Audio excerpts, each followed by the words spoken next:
Cindy Birkland here with cindybirkland.com. Welcome back to the show, and I'm excited. I have a great guest today. His name is Edgar Rodriguez. He's with Action Coach, and we were talking right before filming, and he has so many amazing things to say. And I focus so much on small business, and I'm in the venture world now. And what Edgar had to say earlier is just really, really important. And I feel like as business owners, we really need to pay attention to what he had to say. So I really liked the idea that you were sharing that a lot of business owners, they're just minding their business, working their butts off, and they're not thinking about one thing, and that is exit strategy, right? Yes. So share a little bit about why that's so important and what you do for people to help get them to that finish line. Yeah, so for us, it's understanding what the finish line looks like, right? And if you're thinking about what the exit strategy really is does the business function without you, right? Correct. So if somebody's looking to buy your business, are they buying the business that can work without you, or do you still need to be in the business in order for that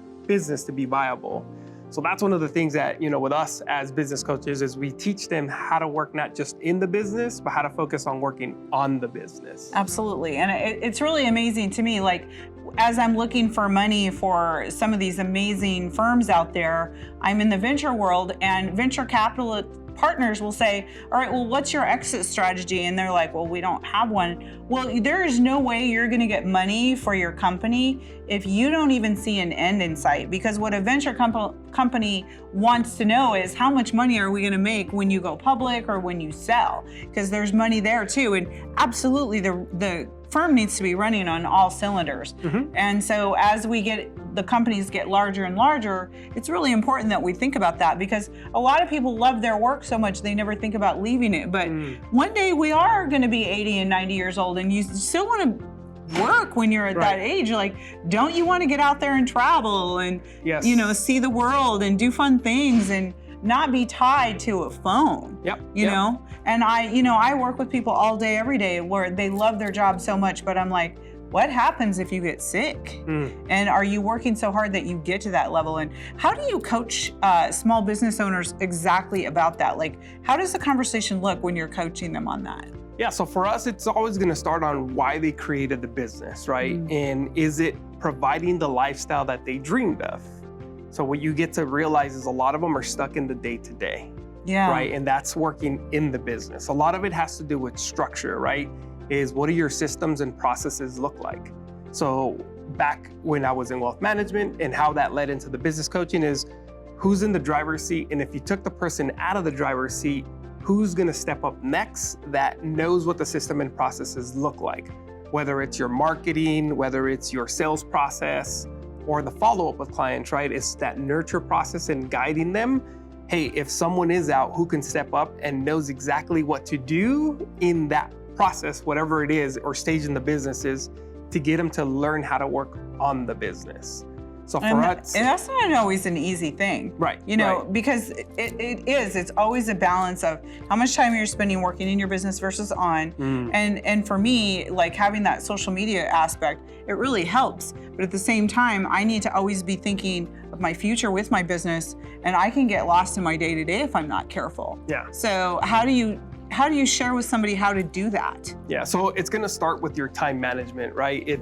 We know we can't control time, but we have the ability to manage our time. And that's where you have to have your default calendar to know, hey, when is what happening, and how do I make sure that every single week, everyone on the team knows this is our team day, this is our marketing days. So for us, it's just teaching them the basics of, hey, this is what the default calendar should look like. What do you want yours to be? And then that gives them the ability to set time aside to work on the business so that they're not just in it every single day. Yeah, and there's a lot to be said about that, because I use the example of realtors a lot. So I've been in the mortgage world a long time, in the money world, and oftentimes I'll set an appointment with a realtor, and inevitably they'll cancel the appointment with me at the last minute, and they're like, oh, I got to take out a buyer, which immediately I say to them, thank you for sharing right away. I know exactly what type of realtor you are. I know you don't make more than $50,000 a year. And you can almost hear their brain break when I say that. And I say, thank you for sharing. You're not somebody I want to work with.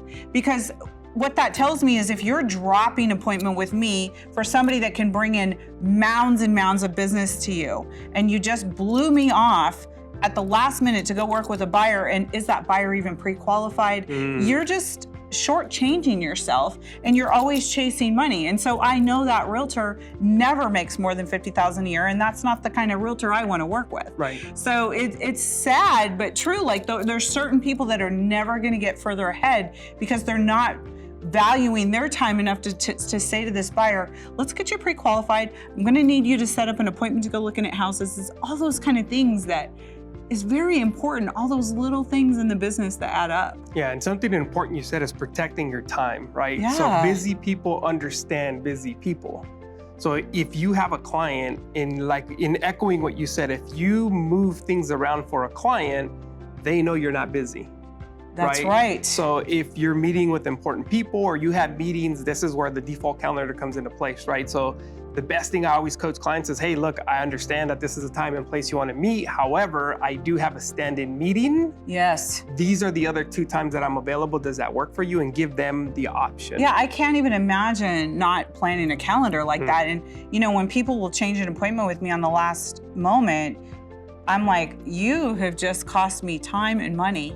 You don't understand, and I don't give people second, third, and fourth chances to reschedule like that. Once it's done, it's done. Like, you have showed that I'm not of any value to you.